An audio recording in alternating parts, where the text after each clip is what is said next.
What's up, guys? Mason the Brock Henderson here, and finally, and by finally, I mean I have missed Matic so much, and this game proves exactly why. Um, if it were not for him, one, Fabregas could not have been as creative as he was in this game, and two, with Mikel in defense, we would have gotten torn apart if he had not stepped back and won some of those balls. Especially when it's Mikel and Ivanovic, two players that have been awful, and you're gonna stick them back in defense together. Really, moron. And honestly, like if this were not Bournemouth, it would have been a much different game. If this were, you know, thinking of like a team that's fighting for something, like a Newcastle, a Sunderland, a Tottenham, Leicester, Man City, one of those teams that actually have something to fight for, this would have been a much different game. One, the defense would have been a bit more solid, so we wouldn't have scored four, we may have scored two, because I will get to the offense in a second, but it looked a bit better on offense today. But also, we would have gotten torn apart on defense. I mean, even with Bournemouth, they only had like a couple players trying at a time. It kind of looked like what we looked like at the beginning of the season, which was the player on the ball is trying extremely hard, and then everybody else is kind of walking and not really supporting them well. That's what was going on, and they were still getting some chances because Ivanovic is terrible, Mikel is terrible. Even I don't know what it is, but Azpilicueta on the right, he isn't as good as he is on the left. I don't know what it is, but I've started to notice that recently. Like with Baba on the left, who's still not a good defender, and then you've got Azpilicueta on the right. For some reason, he's just not as effective over there. I don't know why, but he's not. He gets beat way too easily. He gets caught out of position. So I don't know what it is, but we really need to get that fixed. We need to get a right back in, push Azpilicueta over to the left back, have that right back, have Zuma and Terry and Miazga and Clark Salter, those forward shuffling around, maybe Cahill if he can keep up the consistency a bit better. But our defense today was just awful, and we got lucky again, like we did against Swansea a couple weeks ago. I know it sounds we got lucky to lose 1-0. It could have been more. When we pushed Mikel back into defense, Gomes was not on his game. If he had been, there were so many chances he had that he wasted because he wasn't ready. Same thing today. The Bournemouth strikers were not ready. King had a few moments where he got past Ivanovic, but then didn't do anything smart with it, or kind of took it out wide instead of cutting inside. I know it's weird for me to start criticizing the other team, but you really can't judge our performance unless you look at the other team's performance as well. And Bournemouth didn't bring it today, especially offensively. Defensively, they did okay for most of the game. I thought we very easily could have had 5 or 6 if some of the saves the keeper made, some of the blocks the defense made. So it was mainly their forwards that didn't bring it today, especially against. I heard I think 4 or 5 times throughout the game, whoever the secondary commentator was saying Bournemouth hasn't done enough today to get the ball inside to against Ivanovic, who is more of a fullback, and Mikel, who's more of a defensive mid. He's not a center back. And that's true. They didn't really test him that much. And you could see, though, that the times that we were tested, we looked very vulnerable.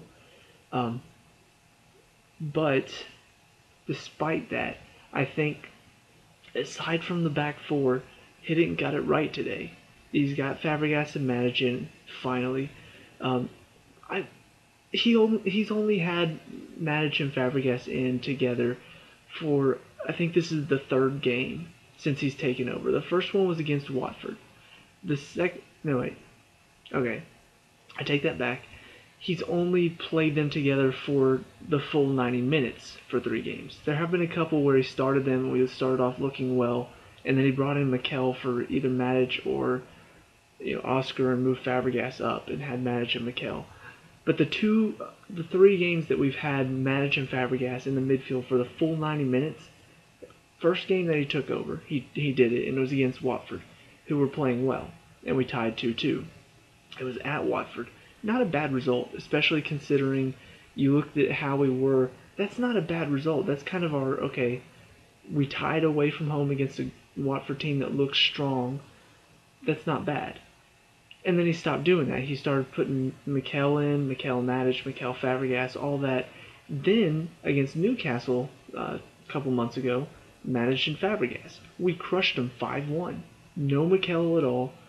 And then there have been a couple other games where he started Matic and Fabregas. And like I said, we started off those games well, but then he'd throw in Mikel somehow. And just really mess up the system. And all of a sudden, now the team that we're playing, I think one was Norwich, we were up 2-0 at halftime. He threw in Mikel at halftime, and all of a sudden, we give up a goal. And now Norwich is just throwing everything at us, trying to score. Do you not see the correlation here? And now, once again, we've got Matic and Fabregas in for the full 90 minutes, and guess what? 4-1. And you may say, yeah, but Mikel's in defense. Yeah, but like I said, Bournemouth's offense was not there today. And that's a big deal. If you really look at, especially the people involved up top too, this is what we need to see more of. And I hope the Hiddink looks at this and doesn't say, oh, okay, with Mikel back in defense we did well. I hope he doesn't see that. I hope he doesn't look at Mikel at defense and think, that's a good idea. Because it really isn't. This is not a Bournemouth team that is striving to stay out of relegation or striving for a Europa League spot. They're safe. They don't have anything really to fight for. They're just kind of enjoying themselves at this point because, this is their first season ever in the Premier League. I think this is actually their first season ever in the top flight. And they're safe. They're not getting relegated. That's not bad. So I really don't want us to look at this result and think, okay, that back four works, because it really does not. The midfield is where it works. And I think the midfield is where we controlled the game today. And just quickly on why it works. You've got two holding mids. One's a bit more defensive, Matic, and one's a bit more attacking, Fabregas. Now, whenever you've got Matic and Mikel, that's two defensive players. So Matic is doing his defensive work, thinking Mikel will do his side, and so Matic tries not to stride into his space, which leaves that side open because Mikel doesn't track back. So that doesn't work because now, on top of that, we don't have anybody going forward either. So there's a bit less in the attack, and we've weakened ourselves defensively because you're restricting Matic to one side because he doesn't want to get over to Mikel's side. With Fabregas and Mikel, we've got one player who knows how to go forward, but your defensive player isn't a great defensive player. Some people may disagree with me. Just watch the past few games, please. Just watch Mikel. He gave away a penalty today. The referee got lucky that he didn't see it. He doesn't know how to defend. He doesn't know how to track players. And whenever he's holding in that defensive midfield position, he's either walking back or he's hanging so far back in the defense that ball goes top of the box and he's not there. Now, you look at Fabregas and Matic. Matic can do the defensive work. He's got long legs, he's quick, he gets there. He makes the challenge, and if he misses the challenge, he's back on him. When Mikel misses the first challenge, they're past him and he's beat. He's not getting back. He's jogging, he's walking. Matic, he gets beat, he's back around, he's cutting him off, he's not letting him get past. That gives Fabregas the license to push forward even more than he normally does. Because with Mikel, he's got to stay back a little bit because, Mikel loses the ball or he doesn't defend well, or he's caught too far up. Now Fabregas is having to hold back instead of allowing him the freedom to push forward. And this is why last season Matic and Fabregas worked so well together. It's because of that. Matic did the defensive, Fabregas had time on the ball, and just found the perfect ball. So today we got to see why that partnership worked last season. And hopefully, Matic has been having a poor season. I think he's been good ever since Hiddink took over. I don't know why Hiddink's not playing him more. So I would love to see more of that because it looks like they're kind of getting back into that rhythm that they were in last season. On top of that, you go into the midfield. You've got Hazard, who, in my opinion, looked great today. Not necessarily the best that I've ever seen him, but you know what? He's dribbling well again. He's moving the ball well again. He's striking the ball well again. He's back to at least the form that he was in 2 seasons ago, where it was like, this kid has something special. Last season it was like, this kid is something special, and now we're kind of back to, he has something special. We need to get him back to that moment of he is something special. So I really, really, really hope Antonio Conte can hold on to him in the summer, because, I mean, this game kind of shows he has the ability to do it. We just need to give him time to get back to that form that he was in. Whether it was injury, whether it was just not being happy playing here, whatever the reason was, he has the ability. So give him a chance. Willian and Pedro today, I thought, played well. Willian has been a bit off recently. I thought that today, though, he stepped it back up. I actually, in my last review against Man City, I talked about how Willian and Pedro were the only two doing anything, really, and it was shocking to see them subbed off. Today, it was nice to see that they got to play. Willian got the cramp, unfortunately, but it was nice to see that they get the start. And Pedro scores a goal. Willian works hard, scores his goal. So it's very nice to see.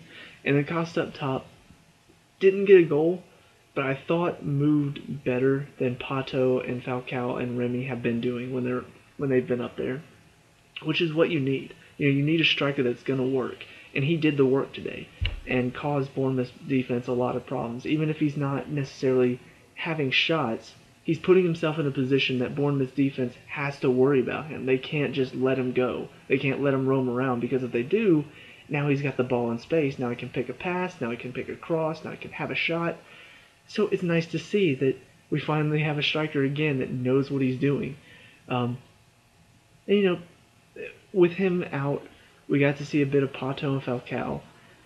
I think Falcao's got the work ethic, but not the mentality of what to do. I think Pato has a bit of the mentality, but still needs to get that work ethic, still needs to get that fitness.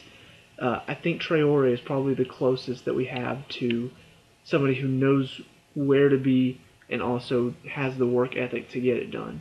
It's just a matter of getting him a bit stronger, because from what I've seen of him, he knows what he's doing, but he does get bodied off the ball a bit too easily. So, and then we made one sub. Like I said, Willian had to come off. Loftus-Cheek came on. It was a bit unfortunate that Hiddink waited so long to make any subs and only made one, just because, I understand that. Do we have a game midweek? I don't think we do. I understand that you'd feel comfortable where you are, but at the same time, you want to get Loftus-Cheek and Kennedy and Pato. You want to get them some playing time, because if you're not playing them at all, then all of a sudden, Costa gets another red card, or somebody gets injured. If they haven't been playing, we have another Remy on our hands. Remy, first half of the season, when he came on as a sub for Costa, it was like, give him a chance. He's playing pretty well. Never got his chance, was constantly sitting the bench, and now, he's completely useless. And every time he goes out there, he's worthless. So we don't want that to happen to these young players that are looking good, looking promising. We don't want this to happen to Falcao and Pato, who came out and worked pretty hard. We want them to get more time and have that energy and constantly be able to use it. So, disappointing to see only one sub, but I can understand I guess because the third goal was so late in coming, you didn't want to make any subs with the 1-goal lead. So I kind of understand, but at the same time, I wish after that third goal came, make the subs. Give Costa a rest. Give Pato a chance to play. Give Willian, Pedro, Hazard, one of them a rest, because they've been playing well. They've been working hard all game. And then obviously, because I have to say it, get Mikel off. I don't understand why Miazga isn't getting the time. Everybody keeps saying, "Oh, he had a horrible start." How? Like the only thing, everybody said that header um, against Swansea, his header was poor. But if you watch the replay, his header was away just to the top of the box where Mikel should be and blocking the shot, but Mikel's all the way back in the defense, so now Sigurdsson has a free volley at the top of the box. So really, the goal that everybody blamed on Miazga was really more Mikel's fault for not being in his position. And yet, Miazga's sitting the bench. Mikel's playing center D where he never plays. It's like, I don't understand the reasoning. And to be honest, I think Matic probably would have been a better option. Although if you do that, then Fabregas doesn't have as much time in the midfield. So it's kind of a lose-lose situation. Either you have Mikel in defense, or you lose Matic in the midfield. So which one? In this case, Matic in the midfield worked better. So, but I don't know. I really hope that this shows Hiddink not, hey, Mikel works in defense, but Matic works in the midfield with Fabregas, and Hazard is willing to work. So I guess that is the one thing that I will say about this game is that while there was a lot of good in it, there could also be bad depending on how you look at it. So I'm a little bit scared, a little bit worried that Hennick's going to take the wrong approach to this and be like, oh, Mikel played brilliantly in the back, instead of, oh, our midfield held it down well, and our offense finished their chances well. I think that's about it. I already talked about Mikel with the PK. The goal that Bournemouth got, a bit Mikel's fault, a bit Ivanovic's fault. They both. It was started off. Ivanovic had. I can't remember the name of the guy that scored. But Ivanovic had him at first, and then passed him off to Mikel, who didn't make a challenge for the header, and so the guy kind of had a free header. And that was actually the second time that Mikel let a guy have a free header. But at the same time, Ivanovic, you're the guy that's supposed to be winning these aerial battles. You can't just let him go and say, okay, you got him. You got to be willing to take the initiative and get it out. So it was a bit of both. It was a bit of Ivanovic, a bit of Mikel. And then our goals, just running through them really fast, I thought brilliant for the first one, just because it seemed like Bournemouth was sort of taking control of the game. They had the better chances in the first 5 minutes. And then just all of a sudden, I love the irony. The announcers are like, oh, Bournemouth, Chelsea looking a little bit worried right now. Then pass. Fabregas through ball, Pedro, touch, finish. It was brilliant right off the counterattack. And then brilliant little bit of skill from Fabregas to Hazard, who just buries it bottom corner. That was nice to see. And then we give away the goal, but then come out second half looking better. Bournemouth did have some of the possession, but it wasn't dangerous. We were controlling the game, and then Fabregas has another through ball. Willian, brilliant little chip over the keeper, and then that last goal was absolutely wonderful. You've got I can't remember how it worked. I think it was Hazard to Fabregas, outside the foot to Matic, who cut it back, beat the defender, then cuts it back to Hazard, who just one touch past the keeper. Brilliantly worked. And I have to agree with the announcer. Fabregas really showed today. He really showed out. Probably should have had another assist. Hazard probably should have scored a hat-trick at one point. Before his second goal, there was a moment where the ball is like Hazard hits a ball towards Fabregas, deflects off the defender. Fabregas brings it down with the back heel into Hazard, who probably should have had the shot, but looking to be unselfish, tried to lay it to Costa, but mishit it, so defense clears it out. But it was more enjoyable to watch up top, because I felt like they were clicking a lot better than they have in the past. So that's probably the best part of this game, was just watching the attack and hoping that they can keep it up there away from the defense. So those are my thoughts on this game. Let me know what you think, down in the comments, whether you agree or disagree with me, what you hope that Hiddink takes from this game, whether or not you think Mikel should stay in defense. If you say yes, I'm going to assign you a therapist. I'm sorry, but anyway, leave a like and subscribe for more Chelsea reviews, and I'll see you at the next game. Peace out.